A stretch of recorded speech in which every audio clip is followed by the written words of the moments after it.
Welcome to our channel.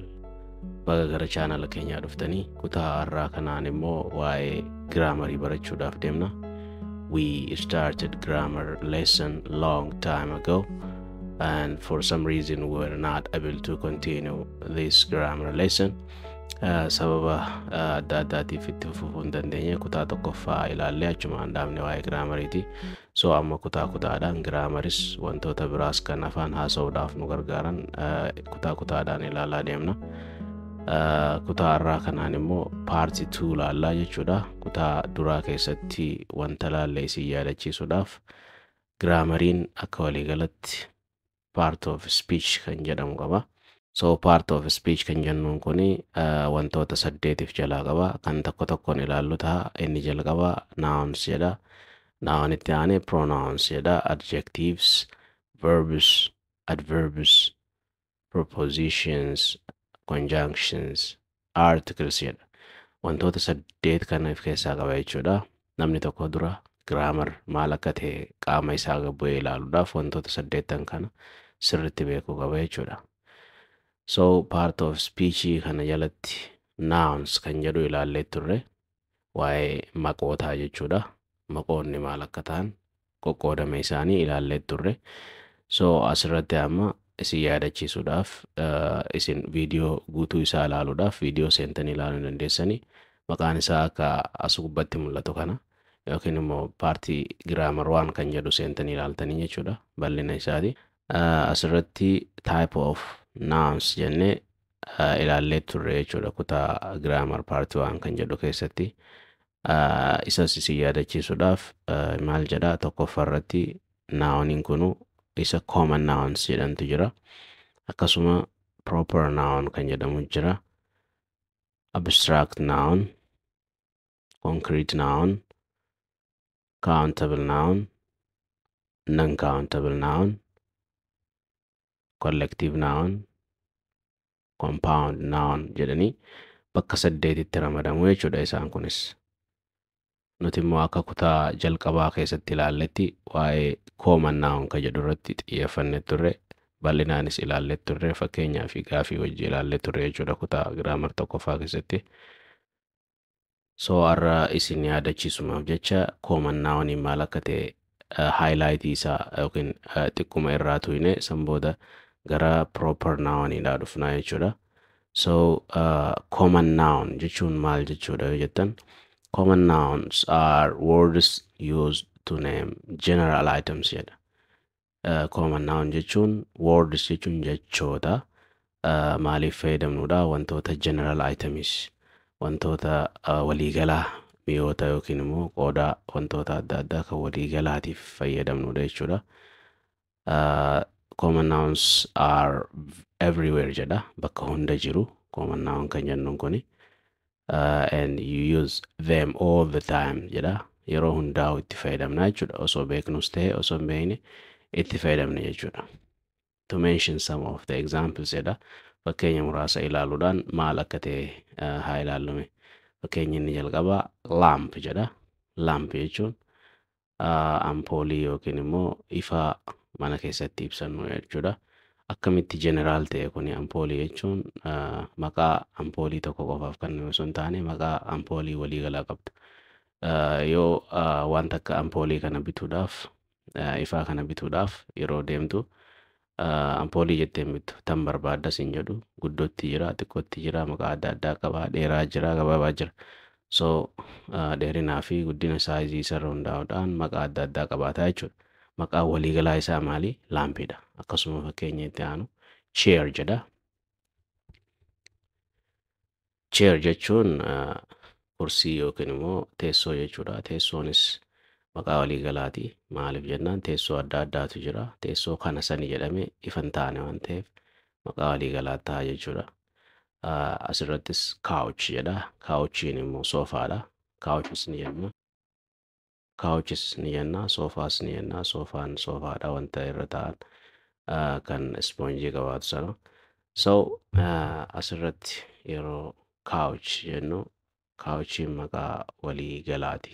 Maaliif yoo jenne sofaan gosa adda addaatiin dizaayina godhamee jiraata. So sanirratti hundaa'uudhaan gosoota maqoota adda addaa kan itti moggaafameen bitachuu dandeessa jechuudha. Alright. Kan itti aanu TV jedha. TV'n illee common nounidha. TV'n akkamitti common noun ta'e? TV yoggaa jettu maqaa waliigalaati. TV'n flat screen ta'uu danda'a, kaan ta'uu danda'a jechuudha. Yookiin immoo TV'n maqoota yookiin modeela isaa irra hundaa'e Sony jechuu dandeessa, Samsung jechuu, Toshiba jechuu dandeessa kan feete. So saniif maqaa waliigalaa gisee jennu akkana jechuudha. Maqaa keessa gadi buunee hin ibsine kan wanta tokko qofaaf hin kennamne jechuudha. Akkasuma windoonis fakkeenya sanii jechuudha. Haaluma saniin deema. Painting jedha. Paintingin immoo dibata yookiin immoo halluulee manatti dibatamu.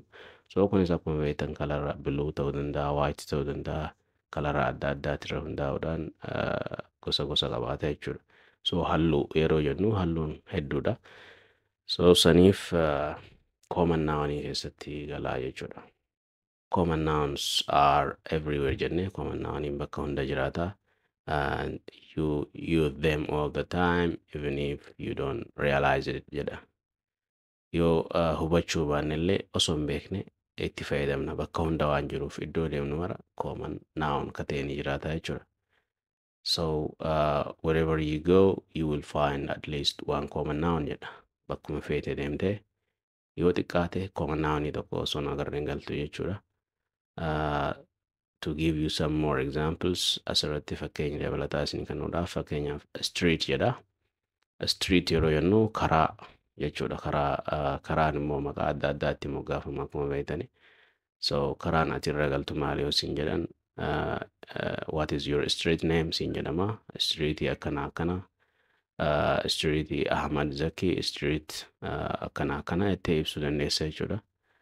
Inni kaan immoo bathroom jedha. Bathroom mana dhiqannaati. So maqaa adda addaa qabaatu danda'a sunis design adda addaa irratti hundaa'uudhaan bathroom akkanaa naa tolchaa akkasii naa tolchaa jettee yeroo warroota waan san design godhu gaafattu maqoota isarra hundoottee gaafatta saniif bathroom gisee jennu maqaa waliigalaati malee maqaa waan tokko qofaaf kenname mitidha. School jedha fakkeenya biraa. Schooliinis akkasuma mana barumsaa yeroo jedhu mana barumsa kam jedhee namni si gaafatu danda'a. Mana barumsaa Jar jettee yoo maqaa isaaf qofaaf kenname ibsite common noun ta'u jechuudha. Yeroo san maqaa amma ilaaluuf deemnu kan kutaa irraatiin irratti xiyyeeffannu san keessa gala jechuudha. Akkasuma mall fayyadus akkasuma jechuudha. So xiyyeeffannaan keenya guddaan kan irraa waa'ee proper noun kan jedhuuti. Today we're gonna focus on proper noun. What is proper noun? Maal beektu waa'ee proper noun irraame osoo hin eegalle dura. Okay. Proper noun kan jennuun it is a name which refer only to a single person or place or thing jedha.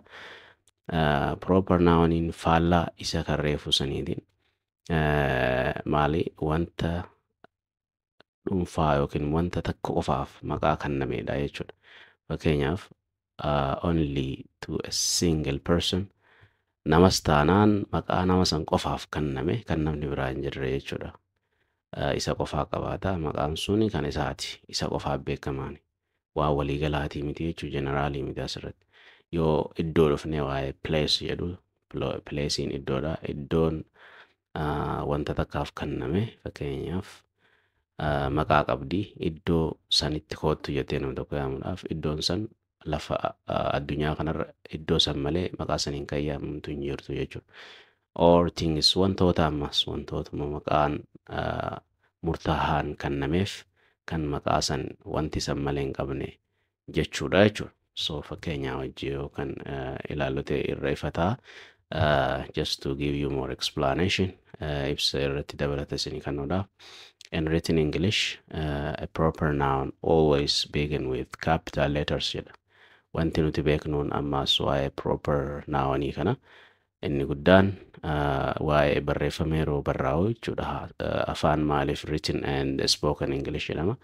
Afaan barreeffamaatii fi afaan haasawaa namni afaan gosoota lama. Tokko afaan haasawaati kan yeroo haasoftuuti jechuudha. Yeroo haasoftu qubeeleen hin mul'atu. Afaan biraa immoo barreeffama taa'uudha jechuudha. Barreeffama taa'u yeroo dubbisnu akkamitti adda beeknaa jennee waa'ee proper nounidha. Begin with capital letters jedha. Qubeen jalqabaa jecha sanii kan eegalu maalini? Capital letter yookiin immoo qubee guddaadhaan eegalaa jechuudha. Gizee hundaa'u always yeroo maraa'u kan eegalu capital letteriidhaani. Maalinni proper noun kan jennuun qubee guddaadhaan eegalaa jechuudha. Example kanaa ilaallu asirratti Melbourne jedha. Akkuma agarru Melbournein capital letteriin eegale. Melbourne kan jennuun it refers to only one particular city, magaalaa isii malee magaalaan biraan jirre maqaan kun kan kennameefidha jechuudha. Okay, magaalaan tun magaalaa tana Melbourne jedhamti. Magaalaa tana malee magaalaan biraa tan Melbourne jedhamtu addunyaa kanarra hin jirtu jechuudha. So maqaa isee qofaaf kenname jechuudha proper nounin. Karreeffu immoo faallaa saniitiin maqaa wanti biraatis share godhuu dandeessu jechuudha. Okay.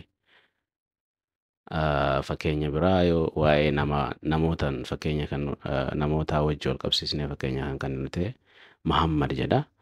Muhammad refer to particular person. Muhammad nama tokko kan murtaa'e Muhammad kan jedhamudha. Muhammad asirratti hedduu hin jiraatu danda'a lafa addunyaa kanarra, so maqaa koomanii ta'uun ooluu jettee yaaduu dandeessa.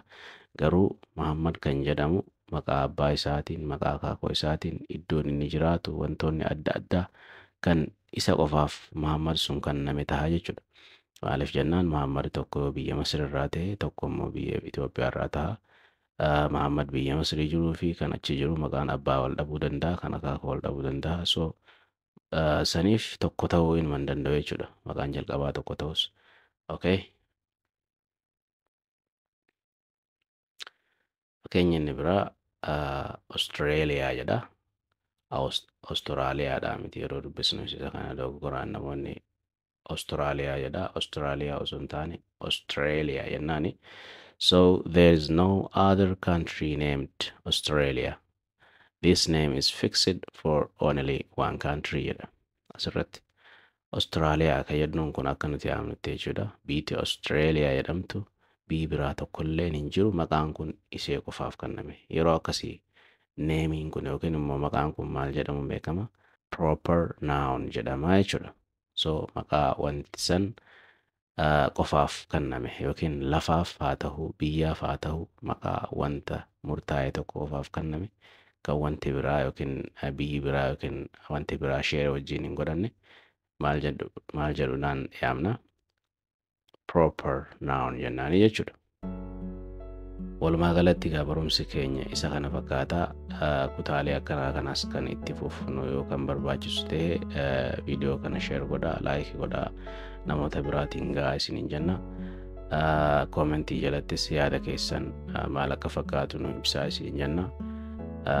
Yoo kan isinitti tolu ta'e itti fufnaa jechuudha bifuma kanaani. Yoo bifa biraatiin immoo kan barachuu barbaadan ta'es akkasuma yaada keessan koomentii jala nu kaa'uu hin dagatinaadha.